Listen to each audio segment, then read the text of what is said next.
Council classes में आप लोगों का एक बार फिर स्वागत है। उत्तर प्रदेश विशेष की क्लास हम लोगों की लगातार चल रही है। उसी क्रम में एक बहुत ही छोटा सा टॉपिक है, लेकिन गाहे बगाहे हर एक परीक्षा में जो भी उत्तर प्रदेश में परीक्षाएं होती हैं, चाहे वो लोक सेवा आयोग की परीक्षाएं हो या और कोई अन्य वनडे एग्जाम की परीक्षाएं हो, जिसमें उत्तर प्रदेश विशेष का महत्वपूर्ण स्थान होता है, उसमें उत्तर प्रदेश की जो जनजातियां हैं उनमें से एक प्रश्न जरूर आता है।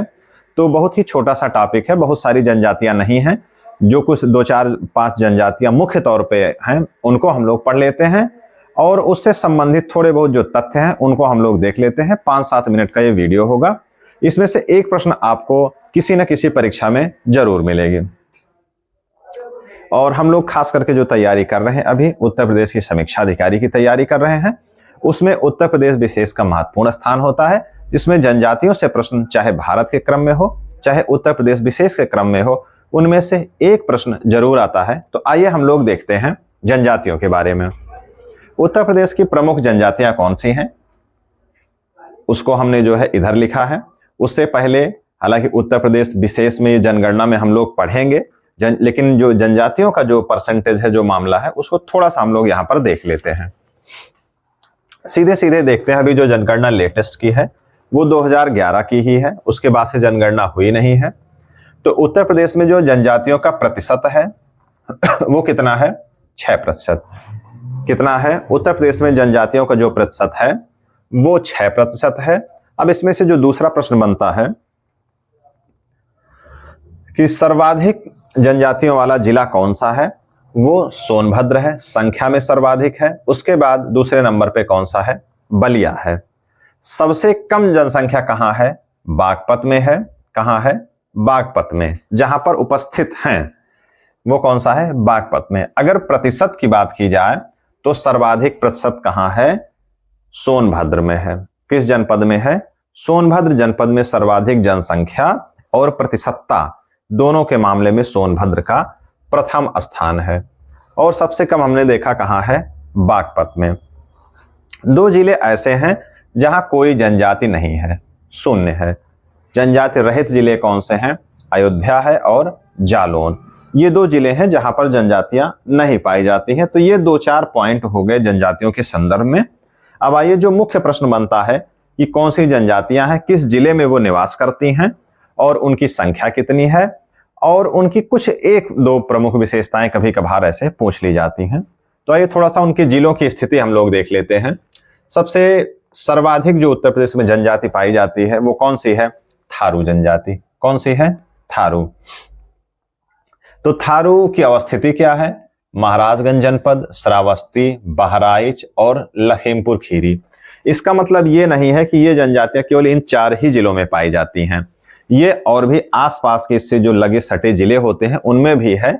अब बहुत एक तरफ से सबको रट पाना, समझ पाना बड़ा सा कठिन काम है कि यहाँ रट के लिख के उसको याद कर लें। जो मुख्य जिले हैं उनको हमने देख लिया है। उन जिलों से जो सटे जिले होंगे तो निश्चित तौर पे उसमें जनजातियां वो पाई जाएंगी। तो महाराजगंज, श्रावस्ती, बहराइच, लखीमपुर खीरी आदि। ऐसा नहीं है कि इसके अलावा किसी में नहीं पाई जाएंगी। इसके जो अगल बगल जिले हैं उनमें भी ये थारू जनजाति पाई जाएगी। उसके बाद एक गोंड जनजाति है। महाराजगंज, मिर्जापुर, सोनभद्र आदि। एक दूसरी खरवार जनजाति है, देवरिया, बलिया। सहरिया एक जनजाति है, वो ललितपुर में पाई जाती है। पहाड़िया, अगरिया, भुनिया, बैगा, पंखा, पटारी, भुइया। पहाड़िया, अगरिया, भुनिया, भुइया, पटारी, पंखा, बैगा, ये सारी जनजातियां कहां पाई जाती हैं? सोनभद्र जनपद में। कहां पर? सोनभद्र जनपद में। जैसा कि आप देख भी रहे हैं कि सर्वाधिक जनसंख्या किस जनपद में है? सोनभद्र में है। तो सर्वाधिक संख्या में जनजातियां और उनके कई जो विकल्प होंगे, एक प्रकार से कई जो वैरायटी है, वो जो है कई प्रकार की जनजातियां वहां पर सोनभद्र में पाई जाएंगी, क्योंकि इतनी ज्यादा जनसंख्या है वहां पर। इसलिए कई प्रकार की जनजातियां, विविध प्रकार की जनजातियां उस जनपद में जरूर पाई जाएंगी। तो एक नजर हमको इस पे रखना है कि कौन कौन सी है जनजातियां जो किस जनपद में पाई जाती हैं। उसके बाद एक बुक्सा या भोक्सा, ये जनजाति कहां पाई जाती है? बिजनौर जनपद में। कहां पाई जाती है? बिजनौर जनपद में। तो इस तरीके से जो प्रमुख जनजातियां हैं उनके बारे में हमने पढ़ लिया है, किस जनपद में वो पाए जाते हैं उनको हमने मोटा मोटा देख लिया है। और ध्यान देने वाली बात जो यहाँ है, जैसे महाराजगंज, श्रावस्ती, ये सारे जिले अगर थारू पाए जाते हैं तो इनके अगल बगल जो भी जिले हैं उनमें भी थारू जनजाति जरूर पाई जाती है, उनके अगल बगल जिलों में। तो ऐसे ही इनकी संख्या है, इनकी अवस्थिति ऐसे ही है। एक प्रश्न आता है कि थारू जनजाति जिनका जो समाज है वो पितृसत्तात्मक है, मातृसत्तात्मक है, कैसा है? मातृसत्तात्मक। थारू जनजाति का समाज कैसा है? मातृसत्तात्मक है। सर्वाधिक जनजाति यूपी में जो पाई जाती है वो थारू है। और एक प्रश्न है कि कर्मा लोक नृत्य, कर्मा लोक नृत्य किस जनजाति का है?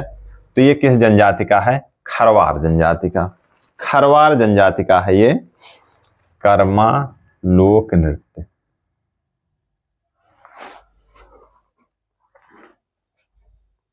कर्मा लोक नृत्य खरवार जनजाति का नृत्य है।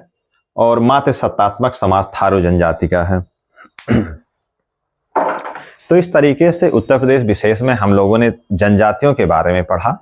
बहुत ज्यादा इसमें पॉइंट नहीं है, इनकी प्रतिशतता, इनकी संख्या, प्रमुख रूप से कौन सी जनजाति है जो उत्तर प्रदेश की है, और इसमें से विकल्प ये भी दिया जा सकता है अन्य राज्यों का मिला करके कि इसमें से फला फला जनजाति कौन सी है जो उत्तर प्रदेश की नहीं है।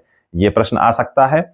जनजाति पूरे देश की जनजातियों के बारे में हम लोग एक अगली बड़ी क्लास लेंगे, उसमें पूरे प्रदेश की जितनी भी जनजातियां हैं, जितनी प्रमुख जनजातियां हैं, उनको हम लोग देखेंगे ये वाली क्लास। और जो जनजातियों की पूरे देश के संदर्भ में जो जनजाति वाली क्लास होगी, दोनों को मिला करके अगर आप पढ़ेंगे तो निश्चित तौर पे एक प्रश्न इनमें से जरूर आएगा।